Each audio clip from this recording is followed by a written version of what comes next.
Muy bien, buenas noches, queridos hermanos, ¿cómo andan? Realmente se los extraña mucho, les mando un abrazo fuerte, mejor dicho, un codazo fuerte. Y la verdad que siempre me pregunté qué se sentía o qué sentiría un influencer de los medios de las redes sociales. Así que algo estamos experimentando, ¿sí? Y qué bueno que podamos utilizar estos medios, que muchas veces los utilizamos para pasar el rato. Ahora los podemos utilizar como un canal de bendición, de crecimiento, ¿sí? No solo para nosotros, para el pueblo de Dios, sino también para todos aquellos que nos pueden llegar a estar viendo y escuchando. Así que realmente estoy contento, vamos a seguir estudiando la palabra de Dios, puntualmente la carta a los romanos, como venimos estudiando ya hace varios martes, donde varios de nuestros hermanos nos han estado enseñando sobre esta carta tan importante, esta carta dirigida a los cristianos, a los creyentes que estaban en Roma, esta carta que escribe el apóstol durante los 3 meses que estuvo en Corinto, sí, aproximadamente por el año 58 después de Cristo, poco tiempo antes de que el apóstol vuelva a Jerusalén para la fiesta de Pentecostés. Realmente es una carta y es una de las más importantes, ¿sí? Sistemática y dialéctica de las epístolas que el apóstol escribe. Es una discusión profunda del estado del hombre como pecador y del plan de salvación a través de la persona de Jesucristo.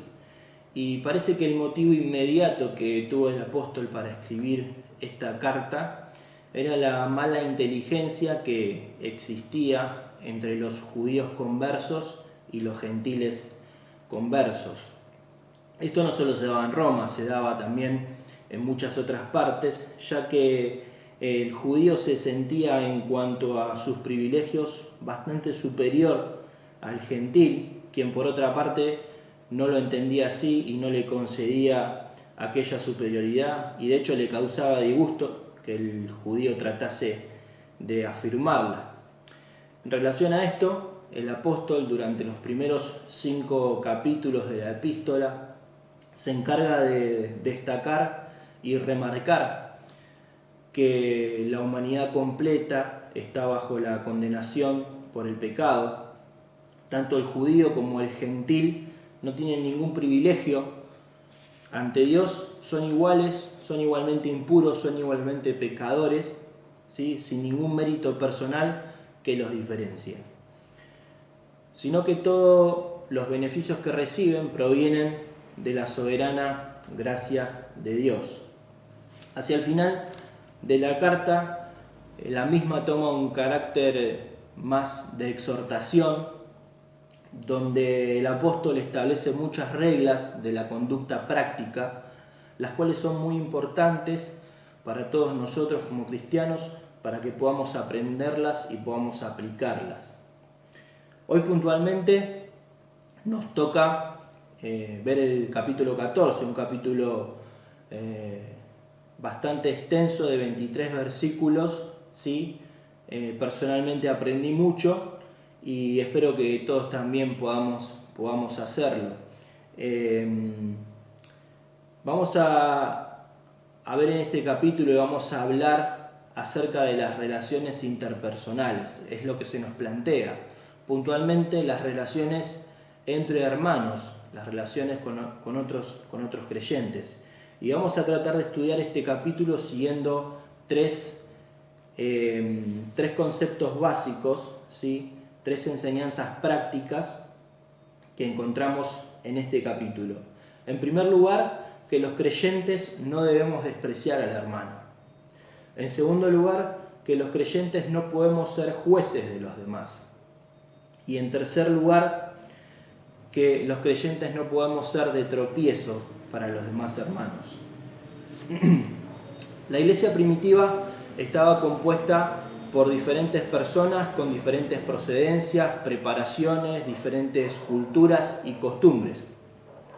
En la palabra los vamos a encontrar divididos entre judíos, que eran aquellos del pueblo de Israel, el pueblo escogido por Dios, y gentiles o gentes, que hacía referencia a las personas de otras nacionalidades. En este contexto la verdad que se daban varias enemistades, ¿sí? Surgían en gran parte por las costumbres de ambos bandos. Por ejemplo, los judíos se preocupaban mucho por el incumplimiento de ciertos rituales y costumbres por parte de los gentiles. Recordemos, por ejemplo, el hecho de la circuncisión, el hecho de la comida y el día de reposo. No era guardado ni respetado por los gentiles, no tenían por qué hacerlo, no era su costumbre, no era su cultura. Pero en el libro de Efesios, en el capítulo 2, vamos a ver que esta división va a quedar abolida en el sacrificio de Cristo en la cruz. En Efesios 2:14 nos dice que de ambos pueblos hizo uno.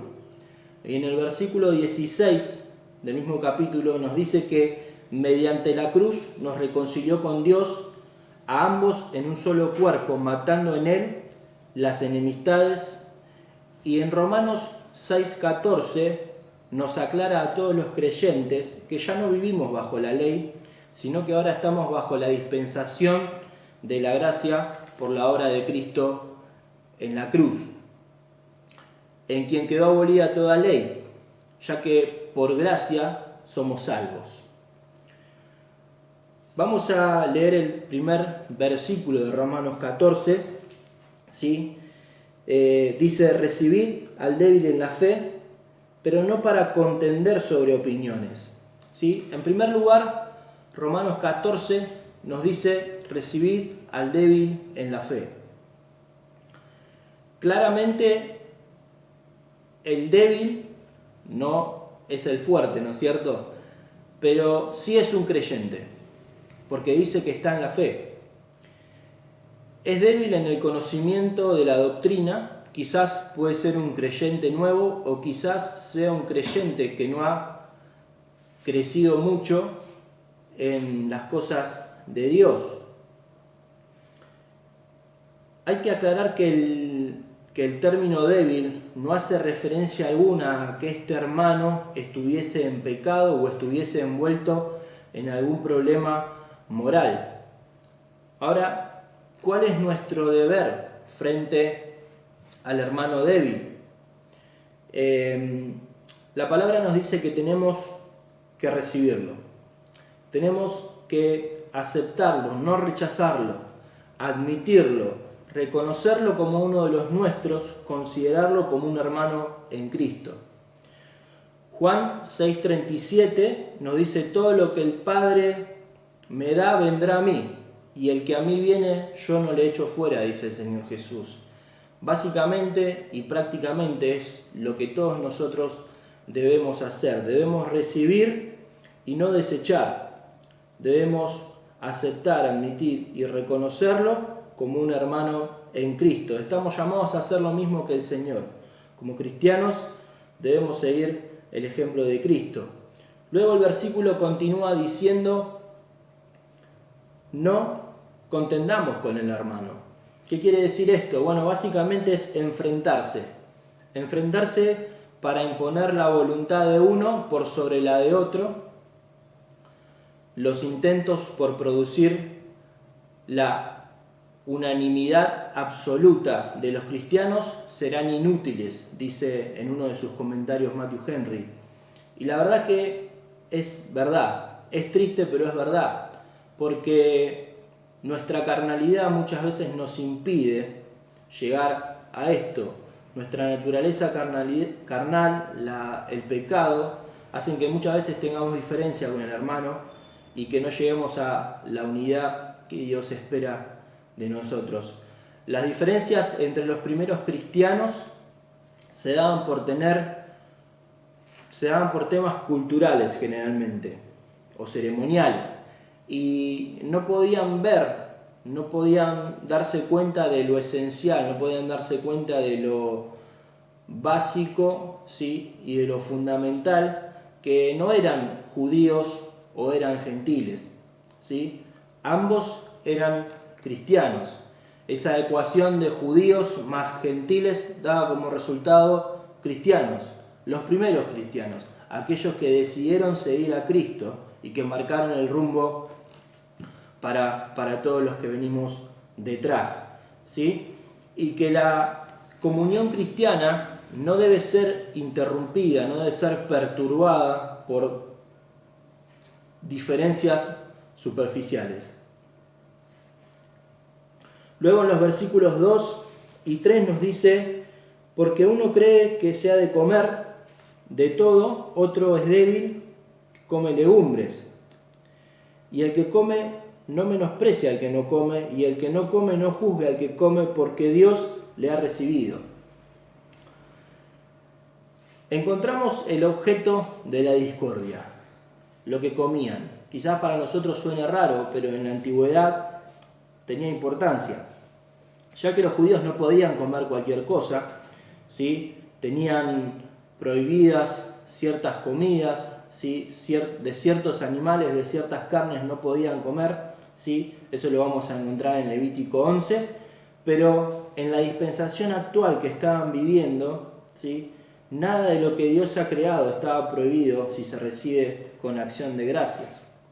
Esto lo encontramos en 1 Timoteo 4 al 5, que dice: porque todo lo que Dios creó es bueno y nada es de desecharse si se toma con acción de gracias, porque por la palabra de Dios y por la oración es santificado. En Romanos 14:2, el creyente débil tenía el hábito de comer solo legumbres o vegetales, creyendo que si comía carne podía contaminar su pureza, ¿sí? De alguna forma. Y la tendencia del creyente fuerte era despreciar al débil, desvalorizar su creencia, su opinión, mientras que la tendencia del creyente débil era juzgar o criticar al creyente fuerte por lo que hacía o por lo que comía. El versículo 3, ¿sí?, nos hace una advertencia fuerte, ¿sí?, a ambos: no menosprecien y no juzguen, porque Dios le ha recibido al débil y al fuerte, y nosotros debemos hacer lo mismo. En Romanos 15:7 dice: por tanto recibíos los unos a los otros, como también Cristo nos recibió para gloria de Dios Padre. Ahí tenemos un mandato: recibirnos los unos a los otros para gloria de Dios Padre, así como Cristo nos recibió, ¿sí? Debemos recibirnos. En primer lugar, entonces, la palabra nos enseña a no despreciar al hermano, cualquiera sea su talla o medida de fe, ya que a ambos recibió Cristo, y por ambos, tanto por el débil o tanto por el fuerte, fue Cristo a la cruz. Y como cristianos que somos y decimos ser, debemos seguir el ejemplo de Cristo, ejemplo de amor, ejemplo de compasión, ejemplo de humildad. Por lo tanto, el creyente fuerte, que no es fuerte, sino que más bien tiene que ser maduro, entendido de la palabra de verdad, entendido en los asuntos doctrinales y siendo absolutamente consciente de sus debilidades, para no despreciar, para no envanecerse por sus conocimientos, sino más bien es en nuestra debilidad que aprendemos del poder de Dios. Pablo en 2 Corintios 12:10 nos dice: por lo cual, por amor a Cristo, me gozo en las debilidades, en afrentas, en necesidades, en persecuciones, en angustias, porque cuando soy débil, entonces soy fuerte. Vamos a dejar acá esta primera parte del estudio, ¿sí?, esta primera enseñanza que encontramos, y para luego continuar la próxima semana. También van a estar recibiendo un PowerPoint para ir viendo los puntos a resaltar y a tener en cuenta, ¿sí?, los puntos más importantes.